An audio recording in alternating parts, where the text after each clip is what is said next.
curses will come upon us. One of the curse is this question we ask ourselves. Son, how come this happened to us?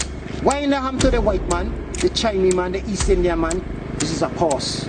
Because our forefathers back then didn't listen. It came in the time of 1619. We went into slavery off of the coast of Africa. That only happened to us, so that's a curse, brethren. That's a cause.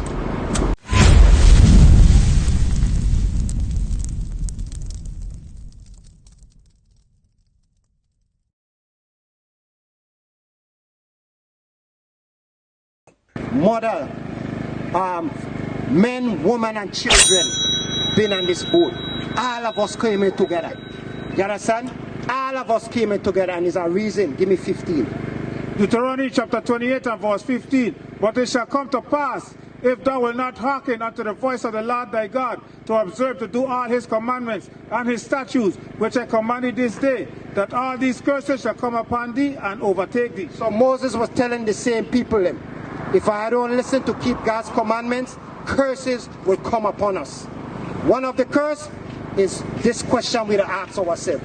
Listen, how come this happened to us? Why didn't it happen to the white man, the Chinese man, the East Indian man?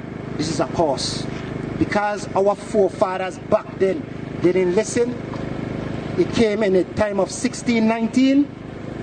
We went into slavery off of the coast of Africa. That only happened to us, so that's a curse, brethren. That's a cause. You understand? And good to see you have your daughters, and these are the things that we need to teach our children. You understand? So this is good that you're learning this, because now you know that because we didn't keep God's commandments, we went into slavery. So what would be the solution to get on the right graces of God? To do what? Exactly. Give me that Deuteronomy 10 and 12.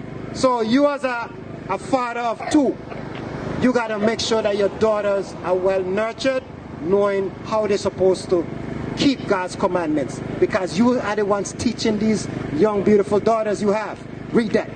Deuteronomy chapter 10 and verse 12. And now, Israel, what thou art the Lord thy God require of thee. So you have a requirement. Now you know you're an Israelite. You come to the knowledge.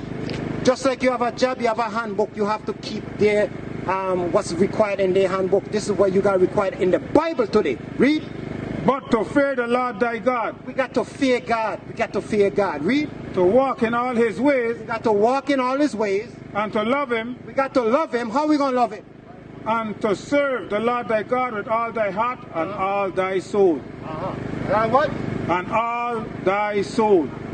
To keep the commandments of the Lord and his statutes, which I command thee this day for thy good. So in order to have good in your life, we got to keep the commandments.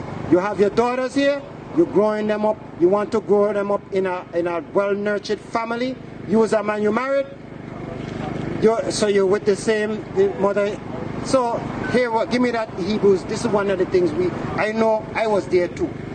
But allow our people, our men, our family, which people predominantly is a lot of boyfriend, girlfriend, and living with a woman that they would have children for years and so forth. But the Bible said this. Read that. Shalom, Israel. This is Bishop Nathaniel. I want you to know that you can view all our Sabbath classes live on IUIC TV. That's right, I said on IUIC TV. Download the app today. Shalom. Hebrew chapter 13 and verse 4. Marriage is honorable in all. The Bible said marriage is honorable in all. It didn't say boyfriend and girlfriend. Boyfriend and girlfriend is not a thing that God honors. He honors what? Marriage is honorable in all, and the bed undefiled. But whoremongers, man sleeping from woman to woman, though they are jealous. Read. And adulterers, God will judge. So, brethren, I would encourage you, if that's the woman you love and you have your children, marry her. You understand? But I understand our men, we tend to don't want to go to that level, but you got to listen to what the Bible said.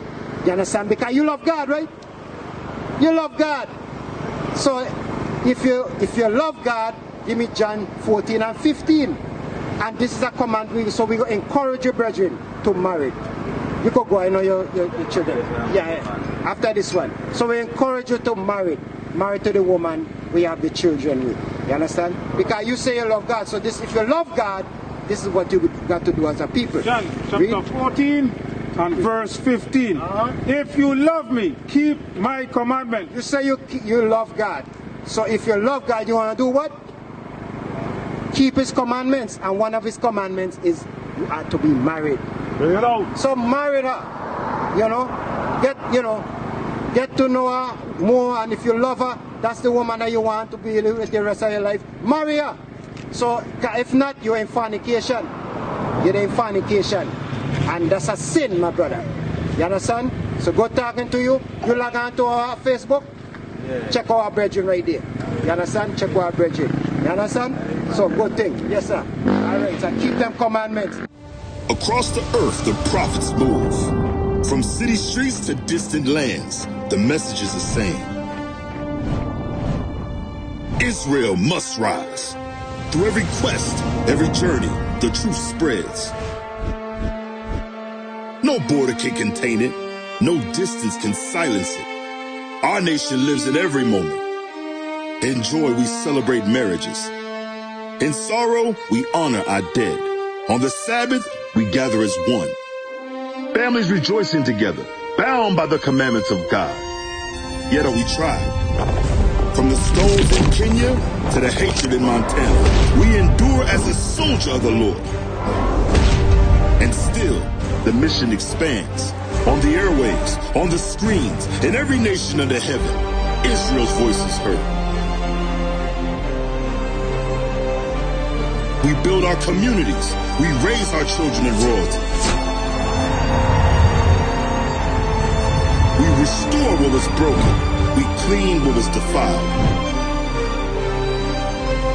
We show the world who we are.